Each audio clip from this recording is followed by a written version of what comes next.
This is Man-at-Arms, and you are listening to the Masters of Grayskull. Thank you, Mr. Gary Chalk, as Man-at-Arms from the 2002 He-Man and the Masters Universe cartoon series, for giving us that promo.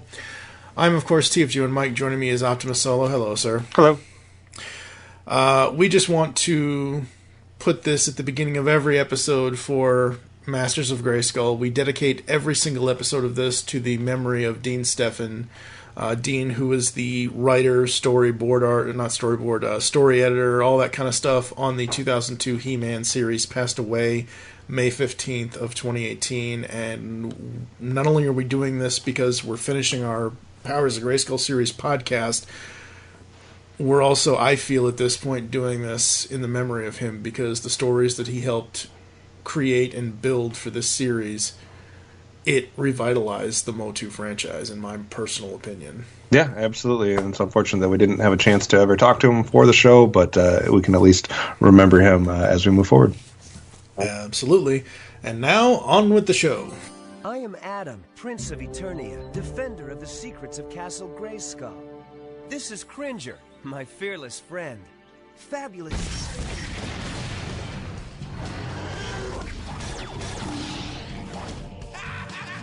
By the power of Grayskull! I have the power!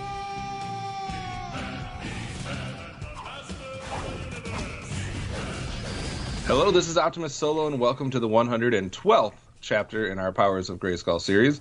I haven't got the number wrong in quite some time. With me for this journey into the Masters of the Universe franchise is TFG1Mike. Hello. Hello. Well, that's because, you're not actually recording a podcast about a shitty cartoon. I mean, Numbers matter all of a sudden.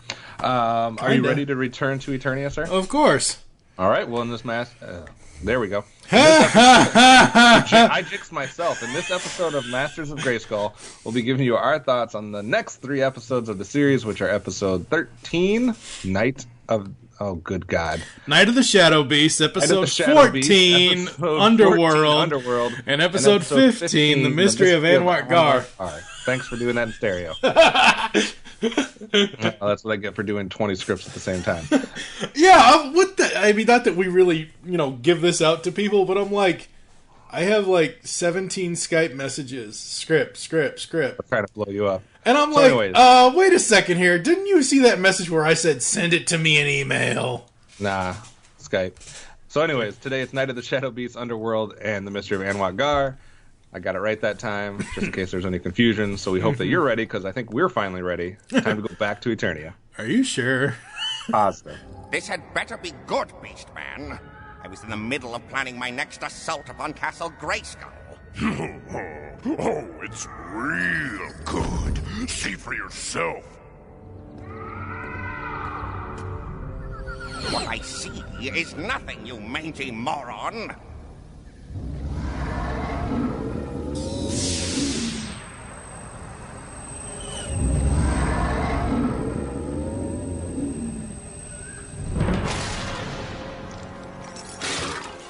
What is it? It's called the Shadow Beast. With an army of these, I could easily take Grayskull. First up today is episode 13, Night of the Shadow Beast, one day before my birthday, November 22nd, 2002. Written by Michael Reeves. We've seen him in a few other shows that we've done. Beastman introduces Skeletor to the Shadow Beast, large, powerful creatures that can attack at night in vast numbers, and unleashes them on the palace and the Masters. Mike, what did you think of this Shadow Beast episode? This is awesome. I mean, an entire episode done at night, or at least in the envelope of being at night. Skeletor's plan to blot out the sun.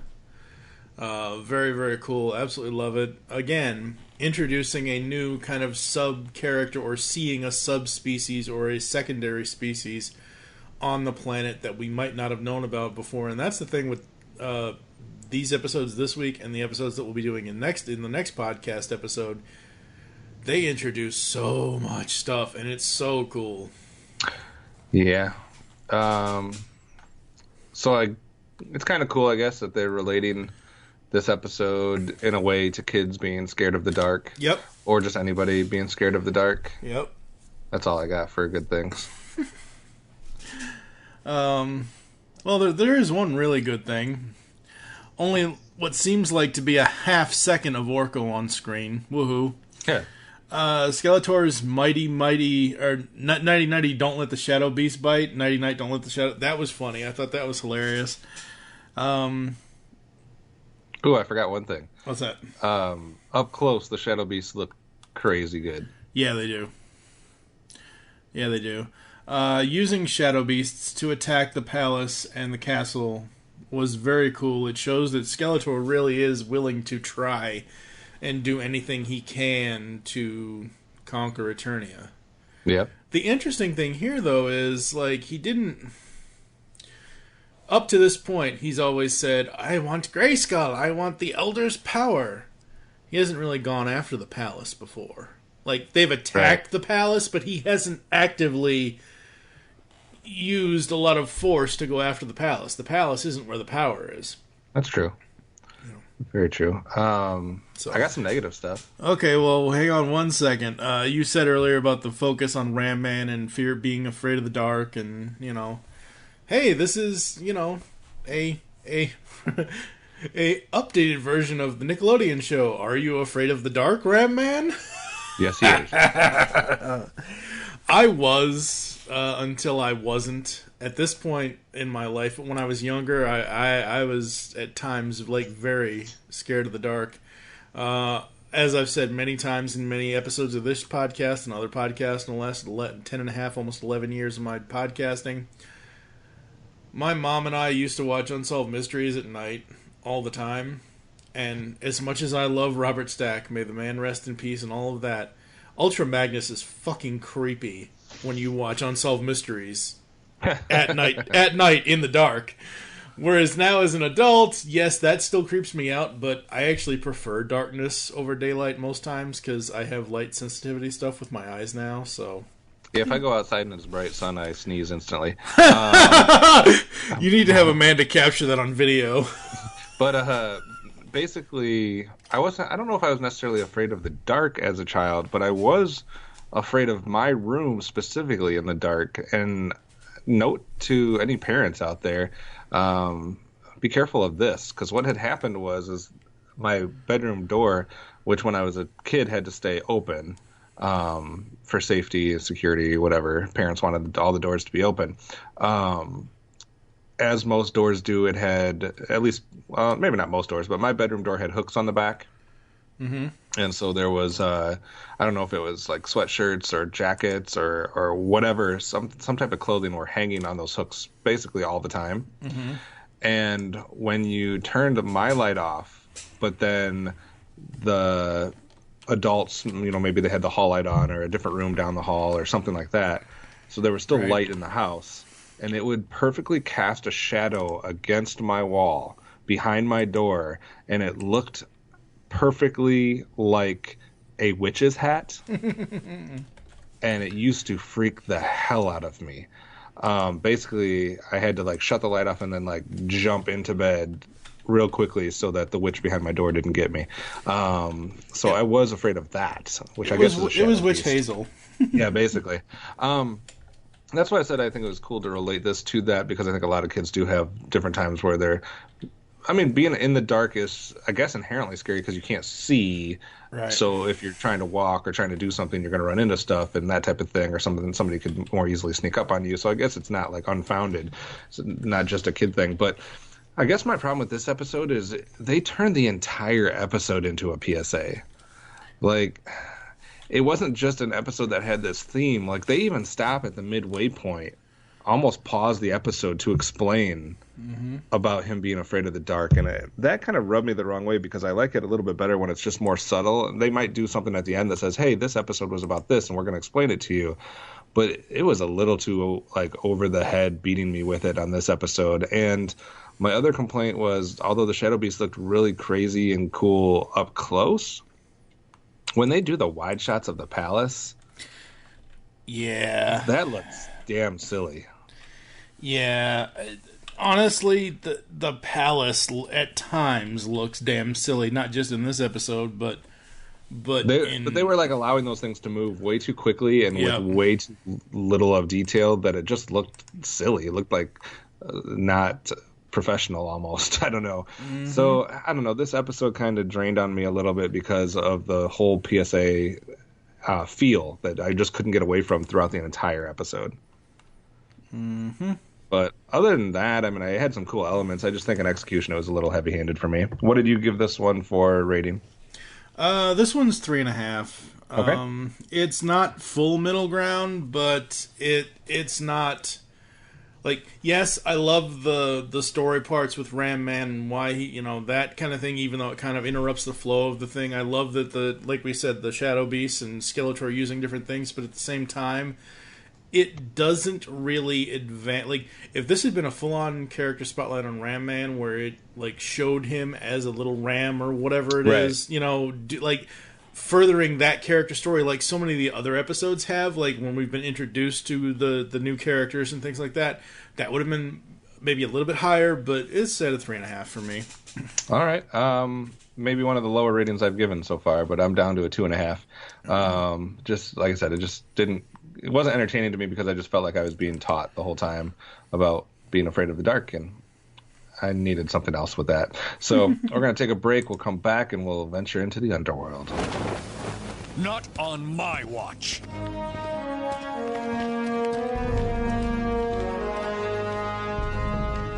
Your Highness, I think it would be best if you return to the palace and let me handle... No, Duncan. I made a pledge to defend Eternia from the forces of evil, and I mean to honor my word, with my own blood if necessary. Go, Dad. Next up today is episode 14, Underworld, aired date December 13th, 2002, written by Stephen Melching, with the peace talks between the Spilians and the Caligars having broken down. King Randor, Prince Adam, and Man-at-Arms journey to Subternia to help them reach a settlement. I like that, Subternia.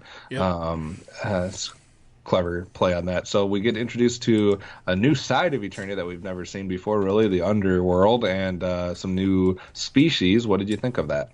I thought it was really, really cool. And for a half of a second, I recognized one of the voices. It's the former Skeletor. Yep. And was this the episode that also had... No, that's the... No, yeah, it is this one. It had Richard Newman, too. What's his name? The Spilians leader. Lord Dactus is voiced by Rhinox from Beast Wars. Yes, he is. Yep. Campbell Ann's not in this episode, though. He's in the next one. Yeah, he comes in. This one was the Richard Newman one. Yeah. So, yeah, he's definitely in this. And then you also have Gary Chalk. Not Gary Chalk. Gary Chalk is one of the Underground Warriors. He doesn't get a name. And then Brian Dobson is the other main bad guy. Yep. So Brian Dobson and Peter Newman. This is the start of a stretch that I'm going to sound like a fanboy here for a while, because these episodes get real good and they stay real good for a little while. Yeah, they do. Oh, I absolutely love them, yeah. Yeah, so I like the idea of going down here. I like the idea of the fact that there's factions that used to be together that fought alongside King Randor. And then since, for some reason or another, they've had this, this feud, this tension behind them, and now we're going to get to see if Randor can, piece it back together, and then how Skeletor is going to play into it, etc. Also interesting because it gives you an idea of where Whiplash came from. Yeah, it doesn't give you an origin for him, but it gives him where he came from. Yeah. Right. So you see where his people are. You see that he's somehow a traitor. They don't really define exactly what he did to kind of get booted out, other than, I guess, siding with Skeletor. But it's interesting that you kind of get to see the seeds of where he came from. So, the other thing is with this episode is Adam and his teenage deals that he's got going on. He doesn't see his father I understand Randor is now the king. He's no longer just a soldier. He is the king. He is royalty. They made him royalty, and that's all well, good, and fine. However, Did you notice when, like, I think, yeah, it is. Adam tries to call him Dad, and then he changes it and says Father. Like, you don't have to be that proper with your dad. Like, not all the time anyway. But basically, this episode shows not only us, because we already knew, but shows Adam that, hey, his dad was a warrior. His dad is a warrior king, essentially. Yeah, for sure. This is the first time that we've seen that he's got to see that. We've saw it a little bit in one of the episodes, but he hadn't necessarily saw that. So, yeah, a lot of good things to like on this episode. I'm just going to go down bullet by bullet so I don't forget anything. I thought it was funny that, in the beginning, Skeletor has a line that's like, surprisingly good idea from you, Whiplash. As far as him being normally not the brightest in the batch, but he has a good idea, and I think it is a good idea. It's a good idea for the Evil Warriors. It's a good idea for just the plot in general from Stephen Milching. I like the idea of the subterranean world. The plot makes sense, so all that's good. We get some development with Whiplash. Dactus and his people look cool. As do the other species. I think this series does a good job with most of the different animals and beasts and species and stuff like that of making them look cool.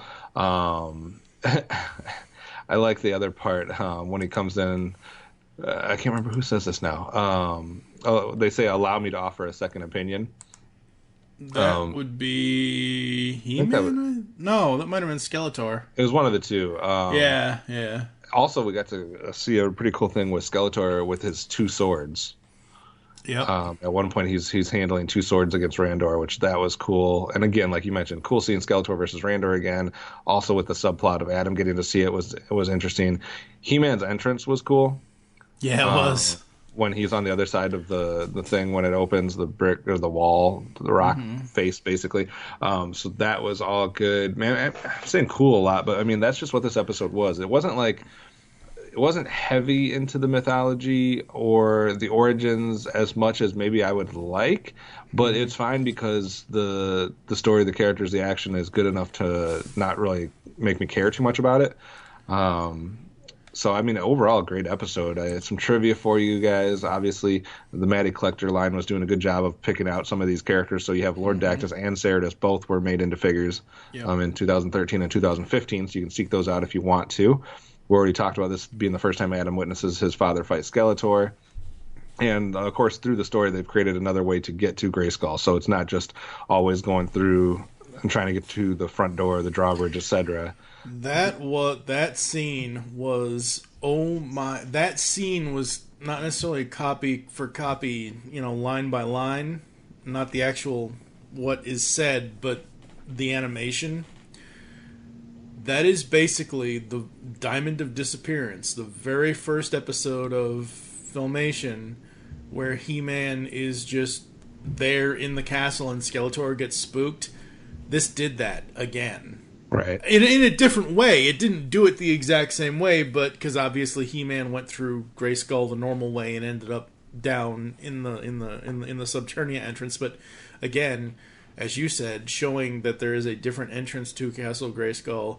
There would be, I would think, at some point. They have to have some sort of evacuation plan. Right, for sure. The Attorney and Fire Department might not like if they don't, but it's one of those things where very, very cool. As soon as the drawbridge, whatever, opened and, there's He-Man right there, Skeletor's like, how did he get down here?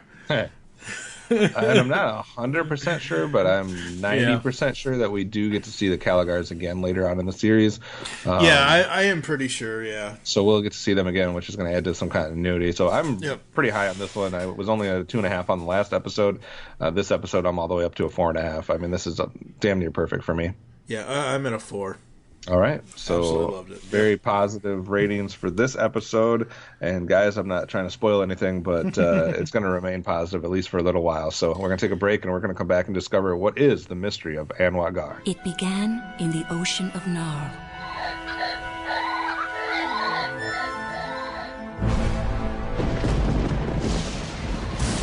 At first, I thought I was envisioning the birth of some new creature.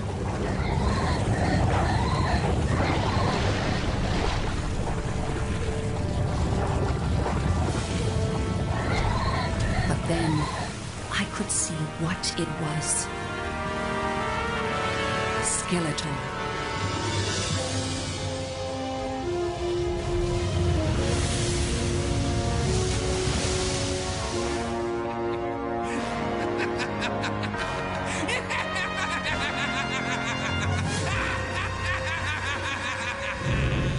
With a whim, he plunged Eternia into a new age of darkness. Last up today is episode 15, The Mystery of Anwat Gar, air date December 20th, 2002, written by Kevin Campbell. Not familiar with him. After receiving a distressing vision, the sorcerer sends Prince Adam and Man-at-Arms to the small island of Anwat Gar to retrieve the Legacy Stones, which are ancient artifacts of great power that are believed to still exist. Of course, also interested in these powerful Legacy Stones would be Skeletor. So what did you think of Anwat Gar and where it takes us and who it takes us to? I thought it was very interesting. Going back and watching it now for the podcast, not just to watch it, I remember when the Cyclone action figure was revealed, and it was like super, super cool. Because again, you're talking about the Masters Classics line from Mattel. This isn't your old, it isn't, our original He-Man. It isn't the 2002 stuff, because there was a 2002 line that I don't think did that well. But putting it in the classics, and I'm like, oh yeah, Cyclone. It's nice to see him again. Very, very cool. I love that they approach this whole thing as a mystery. I love that neither one of them kind of knows, He-Man and Skeletor knows exactly what's going on. Mm-hmm. I do love the fact that, and this is in your trivia here, in the story, the Legacy Stones, which give them armor, what I'll say about it is that, look at the cartoon we just reviewed, the series we reviewed right before this, and Skeletor had 3 different looks for no apparent reason. Obviously that was because of action figures or something.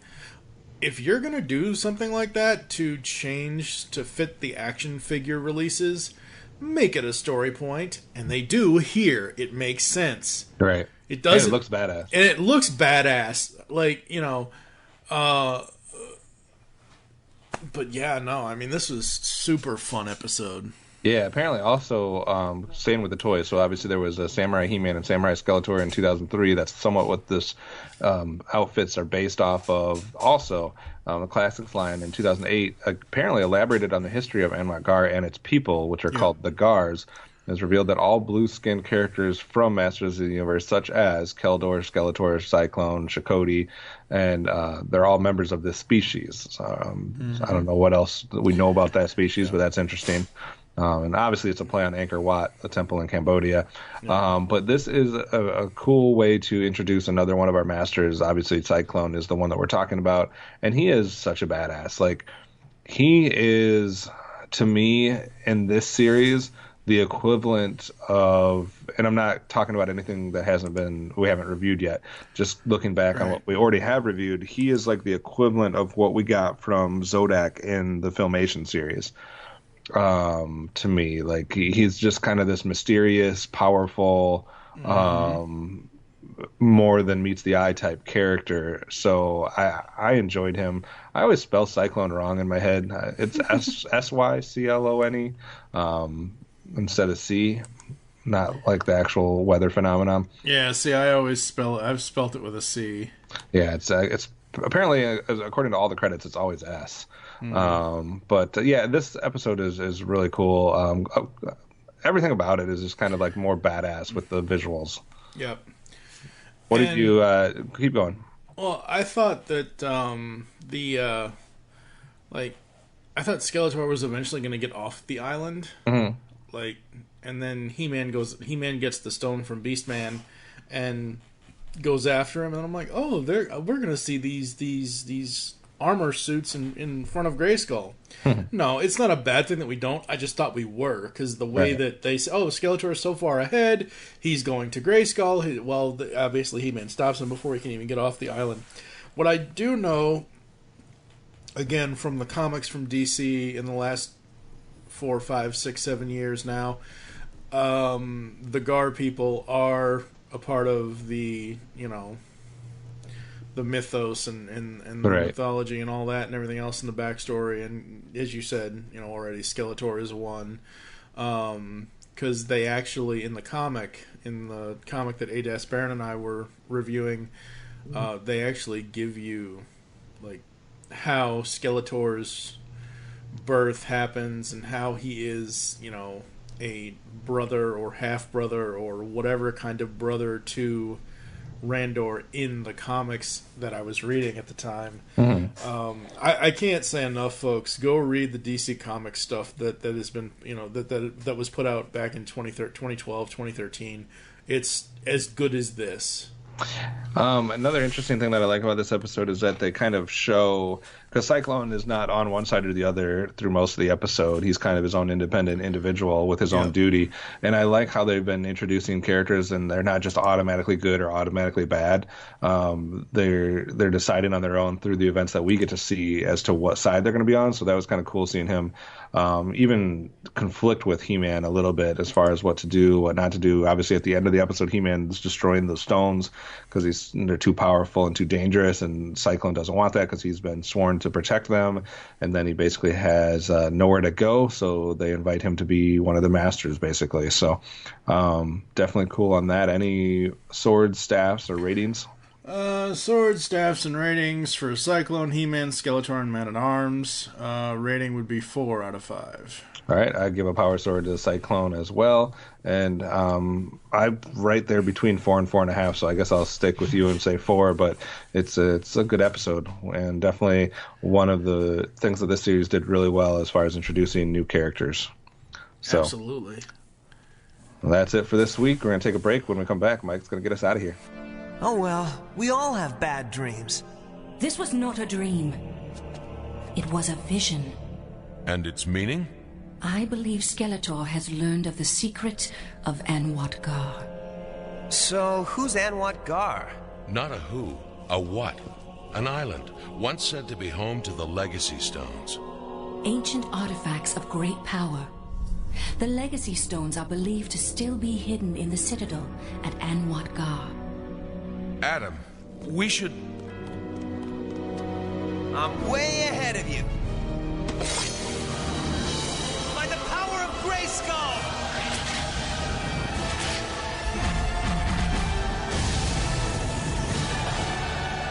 I have the power!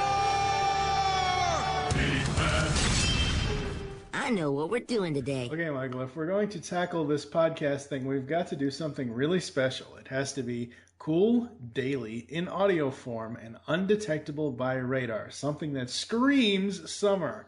I know, let's do a Phineas and Ferb review podcast. We'll call it the Podcast Organization Without a Cool Acronym, or POWCA for short. What do you think?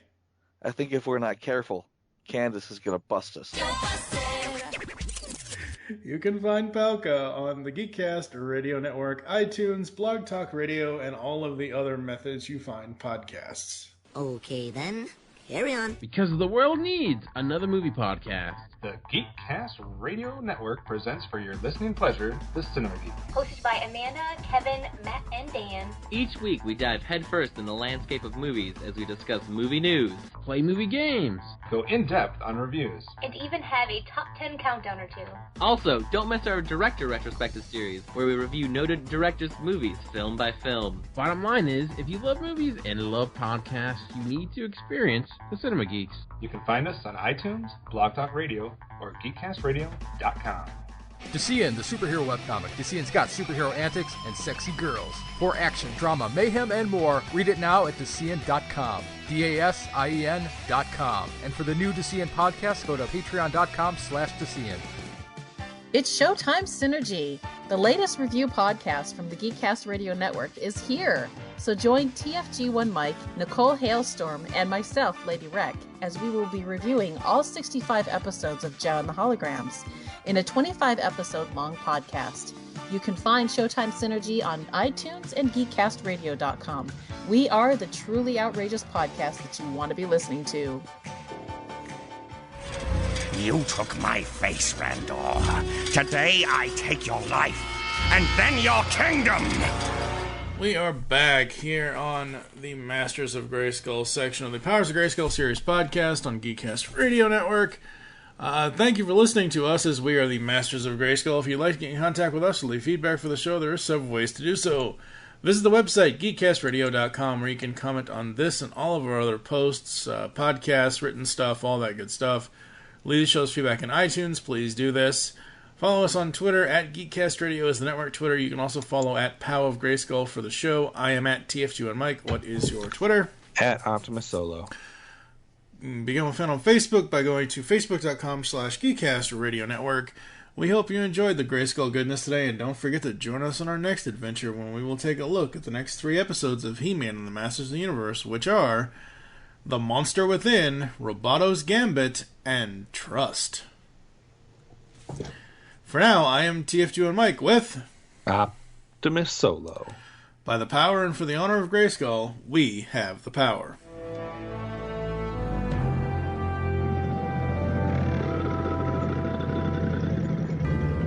It's over, Skeletor. Never.